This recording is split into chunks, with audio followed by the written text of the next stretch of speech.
மதுரை ஆரபாளையம் அருகே வைகை ஆற்றின் கரையில் அமைந்துள்ள புட்டுத்தோப்பு சொக்கநாதர் கோவில் சிவபெருமானின் 64 திருவிளையாடல்களில் ஒன்றான பிட்டுக்கு மண் சுமந்த திருவிளையாடல் நிகழ்ந்த புனித இடமாகும். இந்த கோவிலை பற்றிய விரிவான தகவல்கள் இதோ. 1. கோவில் வரலாறு. தலபுராணம். முற்காலத்தில் மதுரையை அரிமர்த்தன பாண்டியன் ஆட்சி செய்தபோது வைகை ஆற்றில் கடும் வெள்ளம் ஏற்பட்டது. கரையை அடைக்க வீட்டுக்கு ஒருவர் வரவேண்டும் என மன்னர் ஆணையிட்டார். வந்தியம்மை.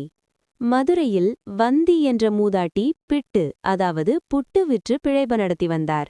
வயதான அவரால் மண் சுமக்க முடியாததால் சிவபெருமானிடம் முறையிட்டார். சிவபெருமான் வருகை. சிவபெருமான் ஒரு கூலியாள் வடிவில் வந்து வந்தியம்மையிடம் உதிர்ந்த பிட்டை கூலியாக பெற்றுக்கொண்டு மண் சுமக்க ஒப்புக்கொண்டார். பிரம்படிப்பட்ட லீலை.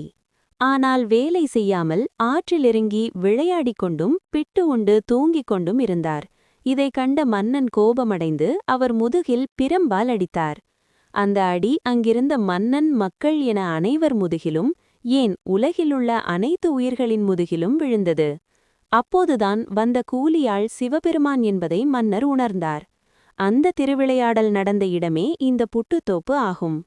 2. முக்கிய சிறப்பம்சங்கள். மூலவர் புட்டுச் சொக்கநாதர். தாயார் மீனாட்சியம்மன். சொக்கநாதருக்கு வலதுபுறம் திருமண கோலத்தில் காட்சியளிக்கிறார். வந்தியம்மை சன்னதி. சிவபெருமானுக்கு பிட்டு கொடுத்த அந்த மூதாட்டிக்கு இங்கே தனி சன்னதி உள்ளது. அவருக்கு மோட்சம் கிடைத்த இடமும் இதுவே. இரட்டை கால பைரவர்.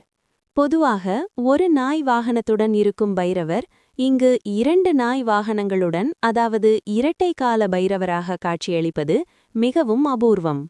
புட்டு திருவிழா. ஆவணி மூலம் நட்சத்திரம். ஒவ்வொரு ஆண்டும் ஆவணி மாதம் மூலம் நட்சத்திரத்தன்று இங்கு மிகப்பெரிய விழா நடைபெறும்.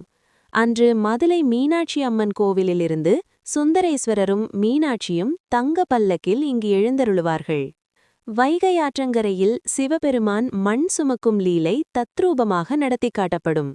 திருவிழாவின் போது பக்தர்களுக்கு புட்டு பிரசாதமாக வழங்கப்படுவது வழக்கம்.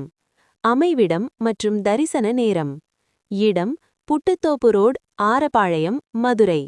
நேரம் காலை 6 மணி முதல் 11:30 மணி வரை, மாலை 4:30 மணி முதல் இரவு 8:30 மணி வரை. குறிப்பு: மதுரையில் மத நல்லிணக்கத்திற்கு ஒரு சான்றாக இந்த விழாவில் ஒரு இஸ்லாமிய குடும்பத்தினர் இன்றும் மண்டகப்படி மரியாதையை ஏற்றுக்கொள்கிறார்கள் என்பது குறிப்பிடத்தக்கது. இந்த கோவிலுக்கு எப்படி செல்வது அல்லது திருவிழா தேதிகள் பற்றி உங்களுக்கு தெரிய வேண்டுமா?